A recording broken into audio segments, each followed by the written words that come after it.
queridos alunos, tudo bem com vocês? A tia tá com muita saudade. Eu sou a professora Fabiola, de Filosofia e Artes. Mas hoje a gente vai ter aula de Filosofia, oitavo ano, certo? Quero lembrar a vocês que para ter acesso às nossas aulas, vocês devem ir na agenda online, no aplicativo, usando a matrícula de vocês, e lá vai ter um link que vai direcionar vocês para o nosso canal do YouTube.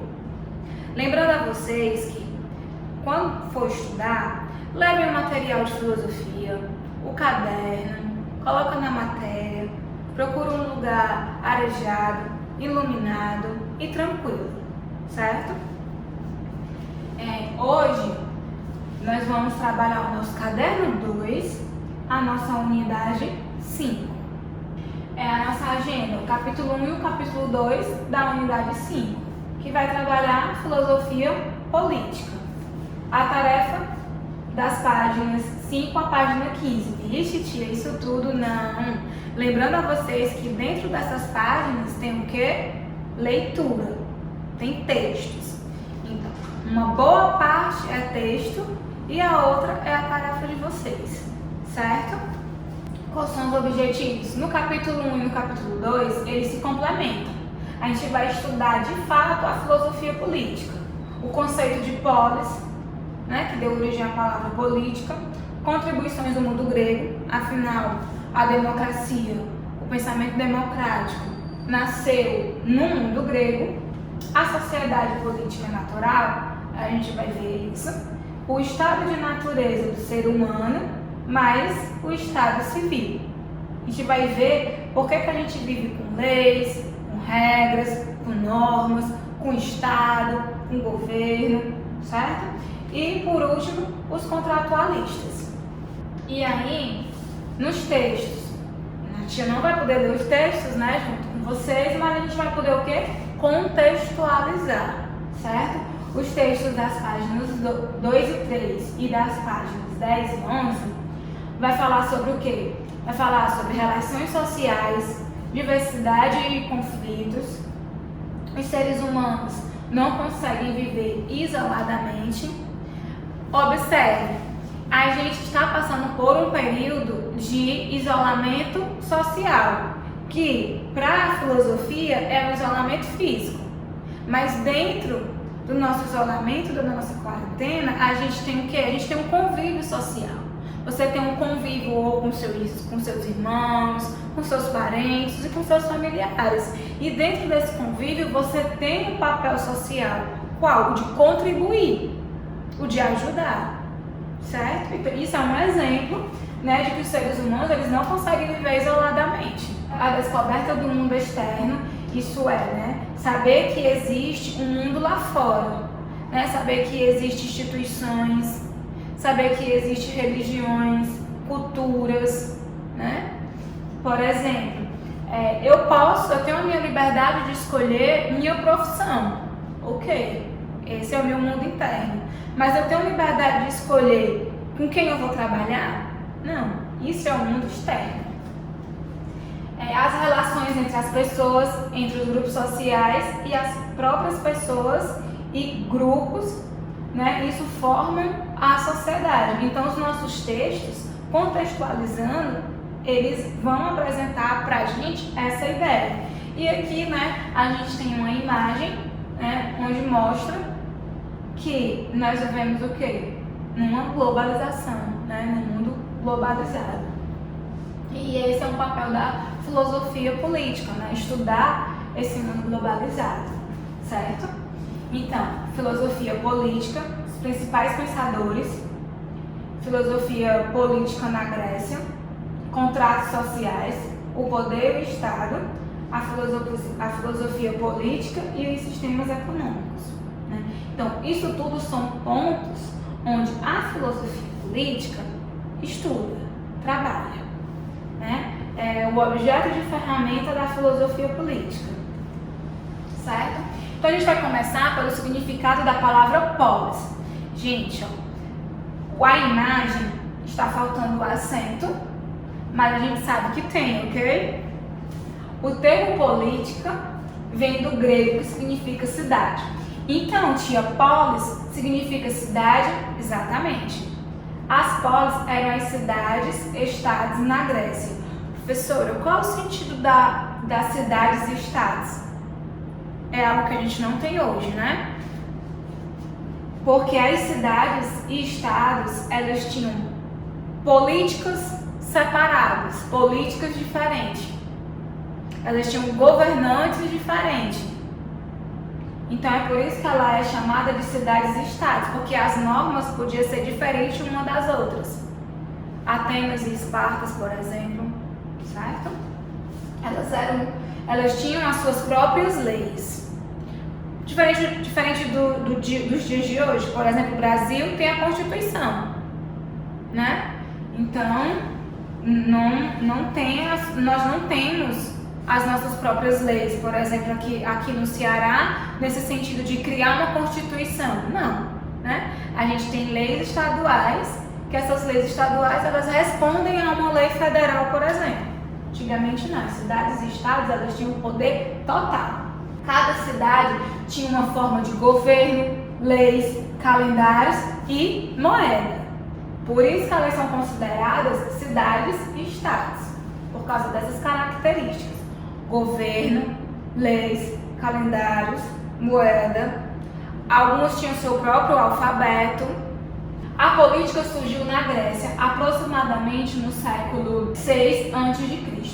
Nesse período, o homem grego começou a passagem da consciência mítica para a atitude filosófica. A gente sabe que existe uma quebra entre mito e filosofia, né? O mito ele vai apresentar o mundo a partir de ideias sobrenaturais.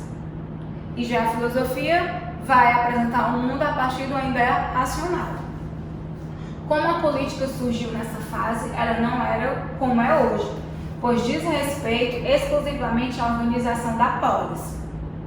Estas eram cidades-estados que se auto-administravam e que foram pioneiras na democracia.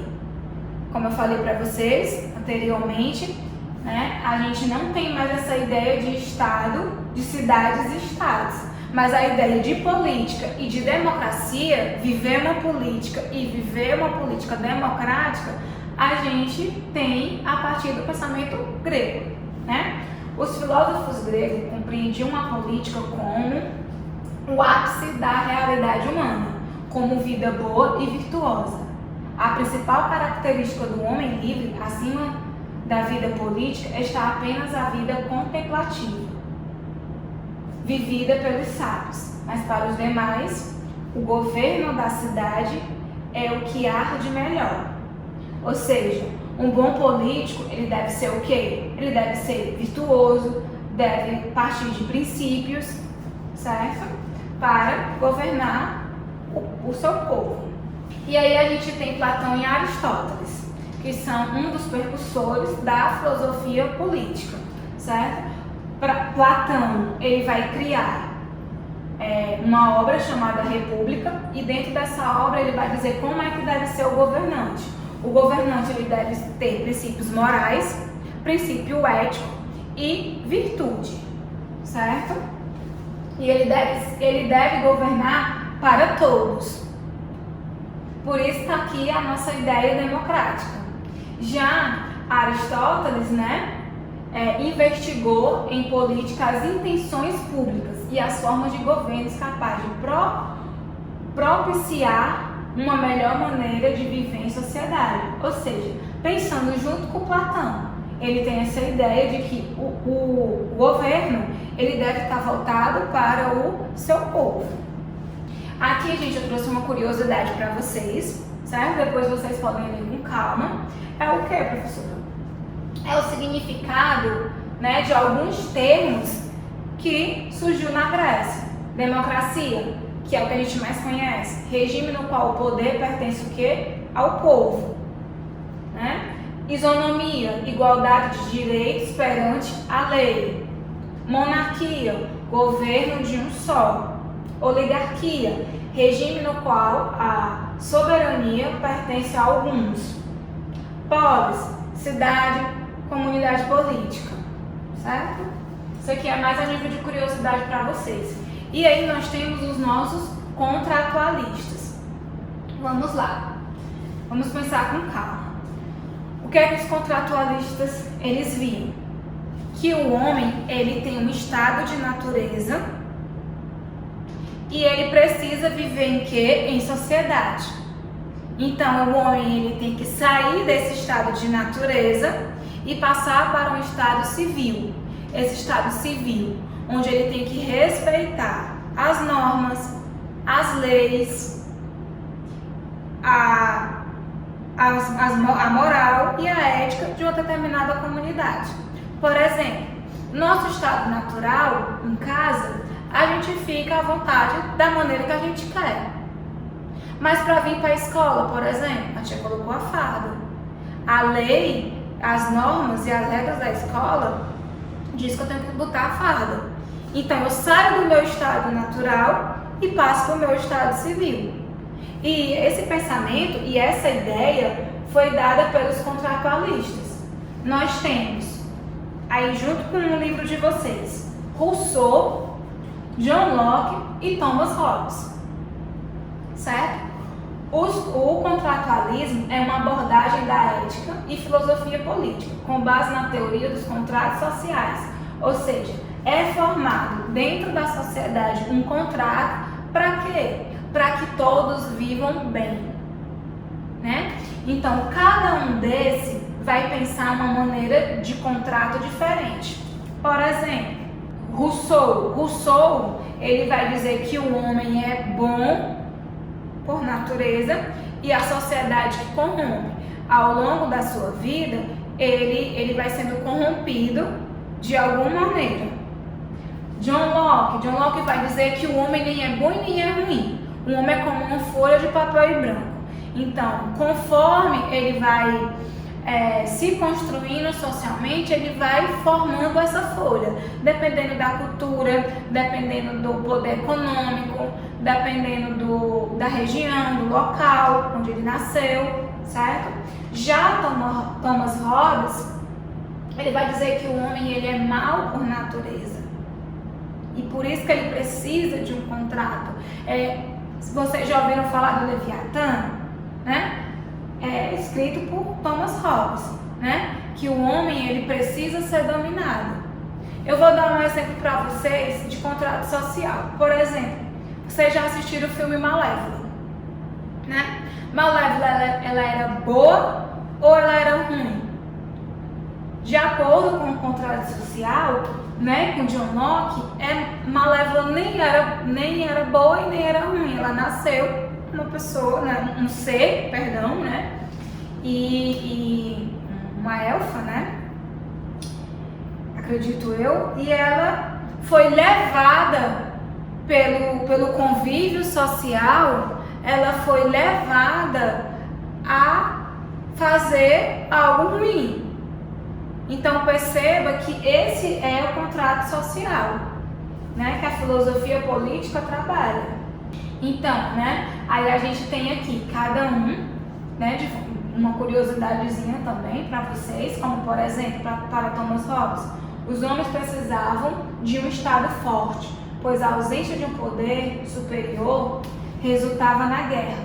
O ser humano, que é egoísta, se submetia a um poder maior somente para que pudesse viver em paz e também ter condição de prosperar. Então, o que é que ele vai dizer? Que o homem deve doar parte da sua liberdade, por exemplo, em prol de viver bem socialmente. Isso porque para Thomas Hobbes o homem ele é mau por natureza, ele é egoísta, então precisa de uma lei, né, que venha dominar.